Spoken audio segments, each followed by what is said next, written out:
Thanks for tuning in to Sims Workshop. I hope you're all having a wonderful day. So, today we are reviewing This Gilded Abyss by Rebecca Thorne. Fun fact, she got her MFA at Emerson College, which is where I got my BA, so whoop whoop.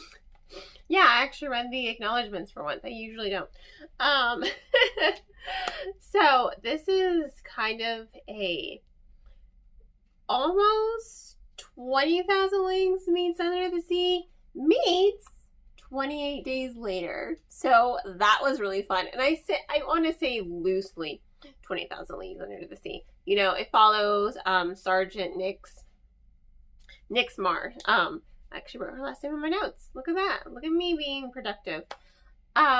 She's suffering lots of PTSD from, you know, she's in the military. Kind of like submarine, military, monsters in the ocean. I mean, it's a fantasy, you know, just think Krakens and people going woo goo goo, right?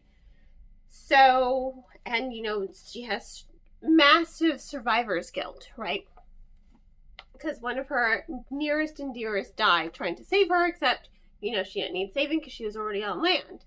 So, she's been hired, right, to be the bodyguard for Princess Cassandra. Who was Princess Cassandra? Her ex-girlfriend. So there's a whole lot of tension between these two characters, and I'm living for their tension.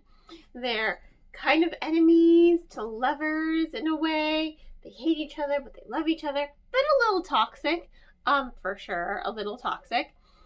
But they do find their way back to each other because there's an infection going on this massive luxury submarine that's going to the underwater city of the fall, right? An infection. And that's where the 28 Days Later comes in. Because these guys are like zombies, but they're not like Walking Dead zombies. These are like, the way they described them are like fast, angry zombies. And you're like, I'm like, oh, this is 28 Days Later, but in the water. In a submersible. You know what I'm saying. In a submarine, there is no escape. This is a horror. You know, you look at the cover and you're like, oh, this is like a cozy fantasy. No, it's not a cozy fantasy, but it's not exactly a horror either. There are lots of horror elements, but it's not like scary. It's a survival horror. And it's a lot of fun to actually read the book. Because it wasn't scary, but it was really, really interesting. It was very intriguing to see, like, oh, are they going to survive? Like, no, run away. But you're like excitement. Like, it builds a lot of excitement as you're reading, even though there's not a whole lot, honestly, happening with the plot. There's really not. But when you think of a horror movie, is there really a whole lot happening with the plot? It's just someone trying to kill them, and you've got your group and they're just trying to survive. The plot usually unfolds near the end when you're like, oh, this is happening because of such and such reasons. You have the gods, right, in this fantasy realm / a titan. That is what's really causing this infection, so to speak. And their god is technically supposed to be dead. Like, no, your god's very much alive. And oh, also there's this titan that you need to worry about. And they're just like, oh my god, a titan in the water, and we're trapped in the water. We have no place to go. So there's not a whole lot of story for the majority of it. It's a really quick read, but there's a whole lot of tension, you know? And for someone like me who loves horror movies, I'm reading it for that tension, like, oh my god, especially once that reveal came, like, oh, this is a 28 Days Later zombie. This is not a Walking Dead zombie. This is a fast zombie. That part for me was honestly one of the most exciting parts of the novel, because it does breathe into that tension. You know, you already have the sexual tension going on between Nix and Cassandra. And yes, there is a spicy scene that does involve a vibrator. And no, for someone who's not really into smut, I was not bothered by that at all. I do love a sapphic romance, but it was also written in a very tasteful way as well. It wasn't overtly graphic or explicit. You know what's happening. Like, when characters are having sex, I don't really need all of the extra gratuitous detailing, you know? A little goes a long way. And in the case of the vibrator, that was a great scene. It was excellent. And it was so well written. Like, props to Thorne. Maybe this will actually inspire me to get my MFA from Emerson. Who has the time? I have no time. I don't even know where I carve out enough time to do this between job and kids. Whatever. Neither here nor there. But it was a great scene. The scene with the vibrator, because it wasn't uncomfortable and it wasn't cringy. It's just, you have these two couple who are kind of toxic for each other. I liked Nyx more than I liked Cassandra, but I didn't dislike Cassandra. You know, Cassandra's a princess. She really does lean heavily into the political maneuvering aspect of her position. So I got it, you know. She wasn't like a Cersei Lannister, thank God. But she's very stubborn. She's very headstrong. She's very practical in a way. Very like, these are the facts. But she does keep secrets. You know, she does keep secrets that do hinder Nyx's investigation. Like, she's like, you already know what this is, don't you? And it's like, kind of.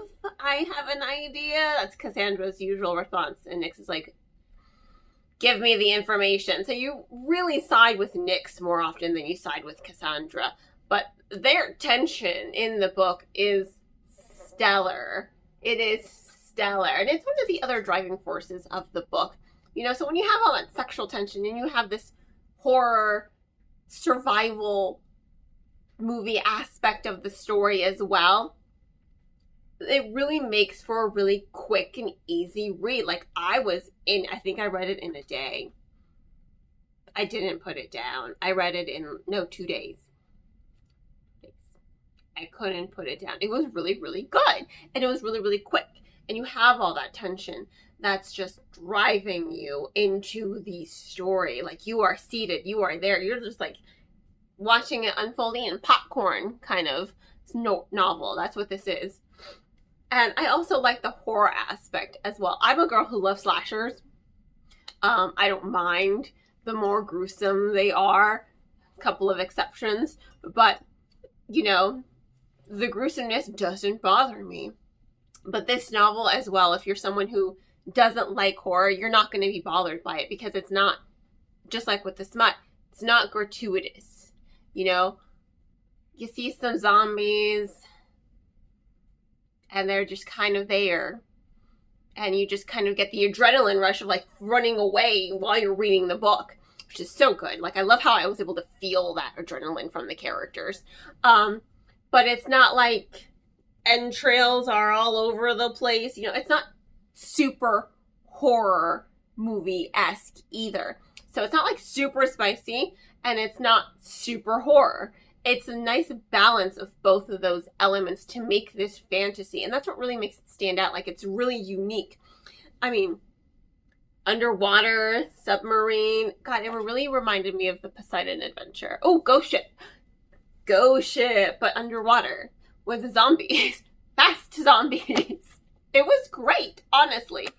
It was a lot of fun to read. It's a really quick read. I'm really angry I have to wait for book 2 now, because it leaves off on a cliffhanger, and I'm like, what the fuck? That's how it ends?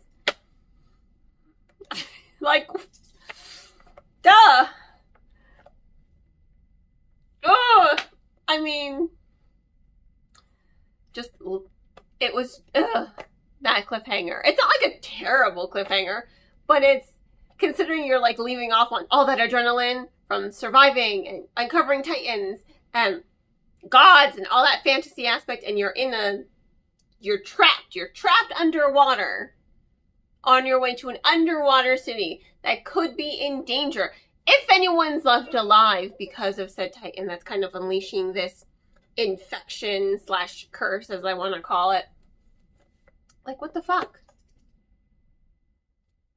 They're the last 2 alive on this submarine, as far as we know, and they're in a room, and they're wounded, and they're kind of stranded with zombies. And it's like, And yes, that's how it ends. I didn't mean to spoil it for you, but it really got to me. So it kind of just came out. And I apologize for that. But it's like, come on, man! But now I'm really excited for book 2. So when a book leaves me like that excited and that, you know, happy for the second book, I'm like, yeah, you did your job well, guys. Kudos to you. So, it was a really, really fun book, if you couldn't tell. I thoroughly enjoyed it. Really quick read. Kind of effortless, honestly, if you think about it. So yeah, highly recommend picking up the book and checking it out. So on that note, thank you all for tuning in. Please don't forget to like, subscribe, and share our book with your friends. I hope you all have a wonderful rest of your day, and as always, happy reading.